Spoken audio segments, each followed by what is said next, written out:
Ya, pimpinan terima kasih waktunya dan teman-teman yang lain. Sebenarnya bagusnya memang kita tampilkan dulu hitungannya biar komprehensif pimpinan. Betul, itu Bung Dian, cocok.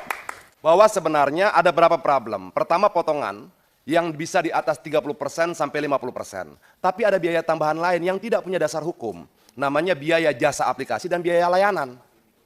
Dan itu sangat besar. Per order bisa 7.000, 10.000 rupiah, 11.000. Nah, pertanyaan kita adalah, apakah kita sebagai DPR mau membiarkan adanya pungutan-pungutan dari masyarakat yang tidak punya dasar hukum? Nah, menurut saya bagusnya kalau bisa ditampilkan, sebentar kita bisa hitung komponennya, biar kita sama-sama terbuka apa sih masalahnya. Kalau bisa ditampilkan, bisa. Terusi Pak. Ya, Pak. Terusi Pak. Kenapa? Kita mau ngasih bukti-bukti Pak. Ya, sebentar. Nah, coba. Ya, permintaan Pak Dian dulu kita sampai. Coba silakan Pak Dian. Ya. Silakan. Kan begini. Ya, mic-nya yang hidup dimatikan dulu. Coba silakan Pak Dian. Ya, kan misalnya mereka dapat order 30.000 rupiah. Lalu dipotonglah 30%, 40%, 50% untuk aplikator dari apa nilai order itu. Ada nggak potongan lain? Ada. Tapi bukan dari mereka. Tapi dari konsumen. Itu namanya biaya layanan dan biaya aplikasi. Dua. Yang kalau ditotal bisa di atas 10.000 rupiah. Ini, biaya layanan plus biaya jasa aplikasi. Dasar hukum ini apa? Dasar hukum 20% ada. Tapi dasar hukum ini apa? 15.300 rupiah. Dari tagihan 36.000 rupiah. Ini dari konsumen. Dari pemesan. Dari pemesan diambil sekian, dari driver diambil sekian. Itu loh. Jadi kalau kemudian begini pimpinannya, kalau kemudian misalnya dari driver dia dapat 10.000 rupiah per orderan, lalu dari konsumen dia dapat 10.000 rupiah, kita kalikan dengan jumlah driver mereka dan jumlah merchant mereka 4,2, berarti mereka dapatkan paling tidak 92 miliar per hari. Nah, kalau kita tidak pahami ini pimpinan, saya takutnya kita akan membicarakan hal yang nggak tepat. Bahwa ini bukan cuma persoalan potongan 10%, betul ya? Tapi juga ada biaya aplikasi. Logikanya bagaimana? Ketika driver itu dipesan, kan aplikasi sudah dibayar. Artinya aplikasi ini dibayar oleh dua, konsumen maupun driver. Oke, kita coba melihat begini pimpinan. Bagaimana sih sebenarnya transportasi online ini 2, 3, 4, 5 tahun ke depan, agar ketika kita mendorong regulasi kita bisa punya prediksi. Oh kira-kira begini. Di India, sekarang tidak ada lagi potongan komisi. Yang ada apa? Yang ada driver berlangganan aplikasi. Seperti kita berlangganan berita Tempo, berlangganan berita Kompas, sama seperti itu. Nah, potongan langganan ini berlaku tetap. Nah, itulah nanti masa depan driver online hubungannya dan aplikasi.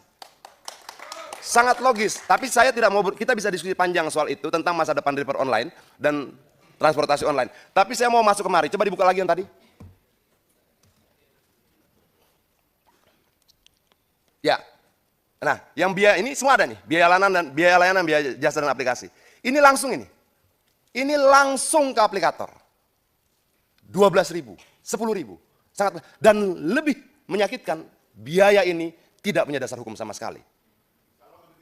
Kita bisa perdebatkan tentang 15%, 5%. Ada KP-nya. Seburuk-buruknya KP dia dasar hukum. Ini nggak ada. Dan negara ini biarkan ini terjadi bertahun-tahun. Ini aneh menurut saya. Kita sepertinya hidup bernegara tanpa negara. Jadi poin berikutnya pimpinan, saya minta ini dicabut. Tidak boleh ada. Tidak boleh ada biaya layanan dan biaya jasa aplikasi. Dalam konferensi pers aplikator kemarin disampaikan bahwa dasar mereka menggunakan ini hanya karena di negara lain dipakai. Tapi peristiwa di negara lain itu bukan dasar hukum buat Indonesia. Itu. Jadi tidak cuma 10% tapi ini juga. Nah, berikutnya pimpinan itu yang slot Aceng yang mereka sampaikan begini. Ini kita bicara algoritma. Algoritma itu bisa ngatur siapa yang dapat order, siapa yang tidak. Untuk dapat order, mereka bayar lagi 20.000 rupiah per hari. Sudah mereka dapat bayar 20.000 rupiah per hari, lalu konsumen memesan, dipotong lagi. Persentasenya 20% minimal sampai 50%.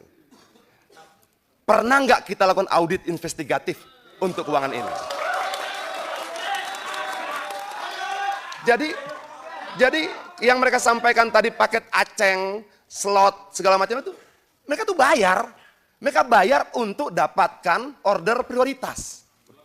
Di luar potongan. Kejam sekali pimpinan.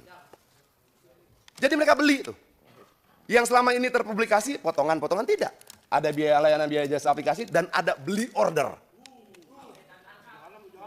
Jadi kalau kemudian jadi begini, ketika teman-teman ini nggak beli order, nggak bayar Rp20.000, mereka nggak dapat order. Mereka nggak dapat pesanan. Nah, maksud saya ini juga harus jadi pembahasan kita, agar pemahaman kita terhadap problem-problem driver online ini utuh. Jangan kemudian kita melihat cuma persoalan persentase, tidak juga. Tapi bagaimana mereka memungut sesuatu dari rakyat dalam jumlah banyak tanpa dasar hukum, itu problem kedua. Ketiga, bagaimana kemudian mereka diminta membeli ordernya ke aplikator. Nah, bisa nggak kita bahas ini satu persatu? Terima kasih. Merdeka.